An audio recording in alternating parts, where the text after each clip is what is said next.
यानी कि संविधान की ताकत थी जिन्होंने इंदिरा गांधी जी की इमरजेंसी को खत्म किया था।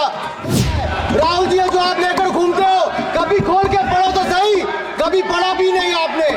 सर ये अंगूठा काटने की बात करते हैं, इनके राज में सिखों के गले काटे गए, सिखों के पर कत्लेआम किया गया, सिखों के बाद दंगे सबसे ज्यादा हुए तो कांग्रेस के समय हुए।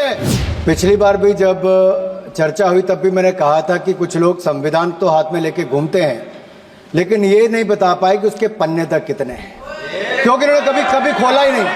आज मैं क्योंकि ये संविधान जो राहुल जी सब तरफ दिखाते हैं सर, शायद इन्होंने इसके 2 पन्ने भी खोलकर नहीं देखे। अगर आप इसका प्रीफेस देखेंगे, प्रीफेस किसने लिखा सर? सुप्रीम कोर्ट के वरिष्ठ अधिवक्ता गोपाल शंकर नारायण जी, उन्होंने लिखते हैं, our constitution was crafted by the finest and most emancipated minds of the time and thankfully not directed by the confused Nehruvian social policy that guided success governments।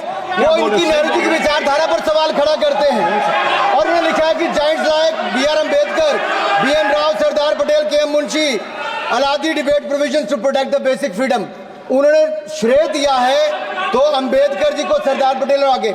Sir इसके अगले पन्ने पे क्या लिखते हैं गोपाल शंकर नारायण, और ये इन्हीं का ही है सर, मैं नहीं पढ़ रहा हूं, जो इन्होंने हाउस में दिखाया। इसमें लिखा है, were it not for the strength of the document Indira Gandhi would have been compelled to end the darkest episode in independent India by ending the emergency. यानी कि संविधान की ताकत थी जिन्होंने इंदिरा गांधी जी की इमरजेंसी को खत्म किया था, तो ये संविधान की ताकत थी। और ये आपके इसके अंदर लिखा है, राहुल जी जो आप लेकर घूमते हो, कभी खोल के पढ़ो तो सही, कभी पढ़ा भी नहीं आपने। और इसमें आगे लिखा है सर, आप चेयर को बोलो, अधिकार दिया है, चेयर को बोलो, माननीय सदस्य चेयर को। जी अध्यक्ष जी, ये जो राहुल जी कॉपी लेकर घूमते हैं, इसी पे लिखा है कि इंदिरा गांधी जी की यातनाएं और इमरजेंसी को खत्म किया तो बाबा साहब अम्बेडकर के संविधान ने गरीब से गरीब व्यक्ति को उसका काम दिया। सर आप इसके प्रीफेस पे जाइए, सर आप इसके प्रीफेस के बाद फॉरवर्ड जो लिखा सर, ये भी सुप्रीम कोर्ट के बहुत बड़े वकील है, उन्होंने क्या लिखते हैं सर कि जब संविधान बना उसके बाद सर, देश आजाद होने के बाद पहले दिन से ही लेजिस्लेटिव और हमारी ब्यूरोक्रेसी सर, हमारी दोनों ने ही जुडिशरी के साथ सींग फंसा के रखे, जुडिशरी को नीचे दिखाने की बात की। सर ये मैं नहीं कह रहा, ये वही किताब कह रही है जो राहुल गांधी हाथ में लेकर घूम रहे हैं। सर मैं पढ़ के सुनाता हूँ, from the earliest years itself the legislative wing and the executive wing of the state on the one hand confronted the judicial wing on the other with the accusation that they had vastly approached upon the powers not given to them but given to the executive. The then law minister on 28th October 1976 issued a strident warning to the judges of the Supreme Court, and I quote, sir मैं quote कर रहा हूँ, an atmosphere of the confrontation was thought to be created by those whose duty it was to see that they did not encroach upon the field which did not legitimately belong to them. Nothing should be left undone now to ensure that such a situation did not recur. If even after the amendments confrontation continues, then I think it will be a bad day for the judiciary. ये कौन कह रहा है? उस समय के law minister कह रहे हैं। और क्या कहते हैं sir again? We are trying to save them from the temptation to intrude into the powers which do not belong to them. What we are doing today is not to save the people from the judges. ये कह रहे हैं, we are trying not to save the people from the judges, but really enabling the judges to save them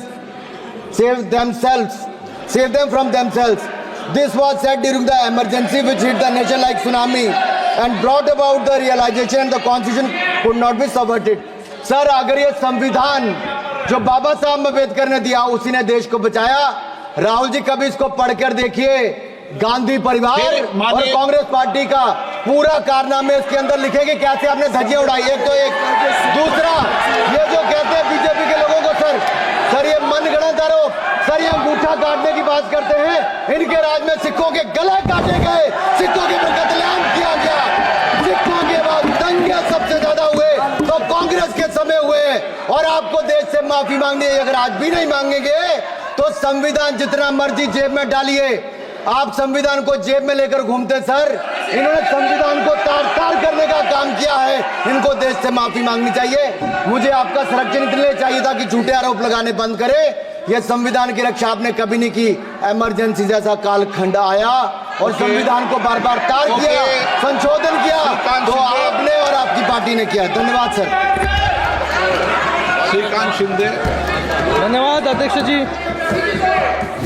অনুরাগ ঠাকুর বলেন, আগেরবার যখন চর্চা হয়েছিল তখন আমি বলেছিলাম কিছু মানুষ সংবিধান তো হাতে নিয়ে ঘোরে, কিন্তু এটা বলতে পারে না যে তাতে কটা পৃষ্ঠা আছে, কেননা তারা বইটি কখনো খোলেননি। কারণ রাহুল গান্ধী মনে হয় বইটির দুটো পৃষ্ঠাও খুলে দেখেননি। যদি আপনি এটার প্রিফেসটি দেখেন, প্রিফেস কে লিখেছে? সুপ্রিম কোর্টের সিনিয়র কাউন্সিলর গোপাল শঙ্কর নারায়ণজি। আর এই সংবিধানের ক্ষমতা ছিল যে ইন্দিরা গান্ধীর এমার্জেন্সিকে আটকেছে। আর এটা আপনাদের সংবিধানের বইতে লেখা আছে। রাহুলজি, আপনি কখনো এই বইটি পড়ে দেখুন তো একবার, কখনো পড়েননি আপনি।